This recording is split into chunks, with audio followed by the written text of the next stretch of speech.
તો કોંગ્રેસના દિગ્ગજ નેતાઓ આજે કેસરિયા કરશે। અર્જુન મોઢવાડિયા અને અમરીશ ડેર કમલમ પહોંચ્યા હોવાની વિગત છે। અર્જુન મોઢવાડિયા અને અમરીશ ડેર થોડી વારમાં કેસરિયા કરશે તેવી વિગત મળી રહી છે। કમલમ ખાતે પાટીલની હાજરીમાં કેસરિયા કરશે અને તેની સાથે એનએસયુઆઈના પૂર્વ નેતાઓ પણ સ્પષ્ટ કહો કે જે રીતે નારાજગી છે કોંગ્રેસ પક્ષમાં જે નારાજગી છે એ ધીમે ધીમે આવી છે। પણ અત્યારે ખાસ કરી અને ચૂંટણીઓ આવે છે, ચૂંટણીઓ આવે એટલે સ્વાભાવિક છે જેમ ઋતુ આવે તો ફૂલનો ફળ આવે, લગ્ન હોય તો ગાણા ગવાય, નવરાત્રી આવે તો ગરબા સારા લાગે, એમ અત્યારે ચૂંટણી છે એટલે એનો માહોલ વધુ હોય એટલે સ્વાભાવિક છે લોકોને કે સમરસે જોડાઈએ તો જે નરેન્દ્રભાઈ મોદી સાહેબનો 5 લાખનો ટાર્ગેટ છે એ ઝડપથી પૂરો થાય। હા, મોટા નેતાઓ આપના ટીવીના માધ્યમમાં 100% મોટા નામમાં અમુક મહત્વ ના હોય, પણ જે એનએસયુઆઈ, યુથ કોંગ્રેસ, પાયાના કાર્યકર્તાઓ, વોર્ડ લેવલે જે લોકો જોડાય છે એ લોકો પણ 5 લાખની લીડમાં ખૂબ ઉપયોગી થવાના છે એટલી મને ખબર છે। શક્તિસિંહ ગોહિલે ગઈકાલે એવું કહ્યું કે ત્યાં જે નેતાઓ જઈ રહ્યા છે તો એમને વારંવાર ચાન્સ આપવામાં આવ્યો હતો, નાનપણથી તેઓ મોટા થાય ત્યાં સુધી વારંવાર એમને તક આપવામાં આવી હતી। હવે જ્યારે પાર્ટીને ખરા અર્થમાં જરૂર છે ત્યારે તેઓ બીજી પાર્ટીમાં જઈ રહ્યા છે। એ કદાચ તમામ નેતાઓ કે તમે હોય કે પછી અન્ય તમામ નેતા હોય જે પક્ષ છોડીને ગયા છે એમના માટે એમને કહ્યું। હું બહુ સ્પષ્ટ કહું, એક વાત સ્પષ્ટ રીતે કહેવા માંગુ છું કે કોંગ્રેસ પાર્ટીની આ જ કમજોરી છે। એક જ વ્યક્તિને સંગઠન ધરી દેવાનું, એક જ વ્યક્તિઓને સતત રિપીટ કરવાના, એકના એક વ્યક્તિઓ હારી જાય તો એ ટિકિટો આપવાની। કોંગ્રેસમાં 50 લોકો એવા છે કે જે સતત હારતા હોય અને એમને ટિકિટો આપે। 11 તો કોંગ્રેસમાં જમાઈઓ છે કે લોકસભા હારે તો વિધાનસભામાં આવે, પાછા વિધાનસભા હારે તો પાછા લોકસભા લડે, એના પાછા લોકસભા હારે એટલે વિધાન। હું તમને એવા 11 નામ આપું, 11 નામ, અમારા જેવા અનેક કાર્યકર્તાઓ જે તે વખતે શોષણ કર્યું હતું એના જવાબ। અર્જુનભાઈએ 2 વાર ચૂંટણી હારી ગયા હતા, ત્રીજી વાર 22 આ તો સવાલ જ નથી। તમે એકના એક વ્યક્તિઓને સંગઠન ધરી દો એટલે જ્યારે એક વ્યક્તિ ખસી જાય ત્યારે બધું આખું સિસ્ટમ તૂટી ભાગે।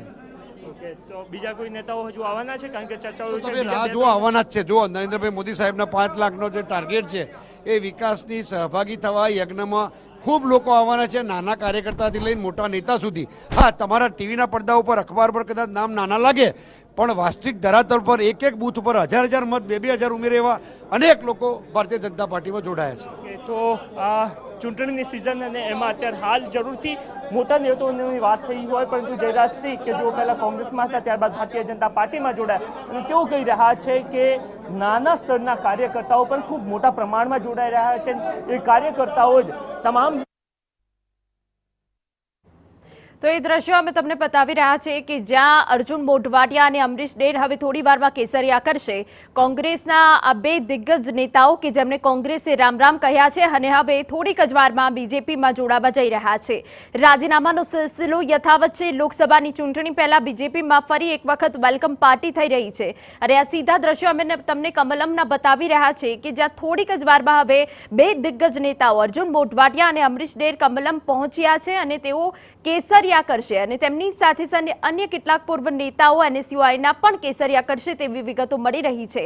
તો આ જે કોંગ્રેસ છે તેમાં એક મોટો ઝટકો જરૂરથી લાગ્યો છે, પરંતુ અહીંયા કોંગ્રેસ વેર વિખેર થઈ રહી છે, બીજી તરફ જે ભાજપ છે તે મજબૂત થઈ રહી છે અને ફરી એક વખત જ્યારે લોકસભા ચૂંટણી પહેલા ભાજપમાં વેલકમ પાર્ટી અને જેમાં હવે મોઢવાડિયા અને અમરીશ ડેર કે જેઓ થોડીક જ વારમાં હવે કેસરિયા કરશે, સીધા દ્રશ્યો અમે તમને બતાવી રહ્યા છે।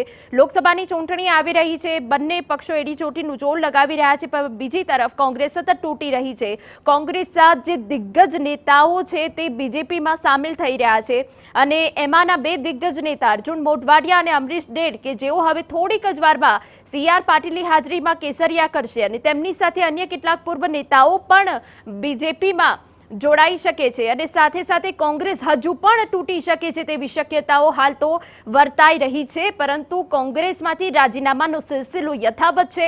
બંને જે દિગ્ગજ નેતાઓ છે પોતપોતાના કારણો આગળ ધરી રહ્યા છે। એક તરફ અર્જુન મોઢવાડિયાએ રાજીનામું આપ્યા બાદ પત્રકાર પરિષદમાં કહ્યું હતું કે કેટલાક સામાજિક કાર્યો નહોતા થઈ શક્યા। રામ મંદિરનો મુદ્દો પણ તેમણે રાખ્યો હતો કે તે અયોગ્ય હતું, આમંત્રણ ન સ્વીકારવું, અને એ સિવાય અમરીશ ડેરને પણ જ્યારે પૂછવામાં આવ્યું તો તેમણે પણ રામ મંદિરનો મુદ્દો વચ્ચે મૂક્યો હતો।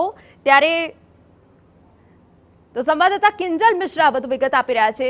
કિંજલ, અમરીશ ડેર અને અર્જુન મોઢવાડિયા તો થોડીક વારમાં કેસરિયા કરશે, પરંતુ તેમની સાથે અન્ય કેટલા પૂર્વ નેતાઓ જોડાઈ શકે છે બીજેપીમાં? કિંજલ।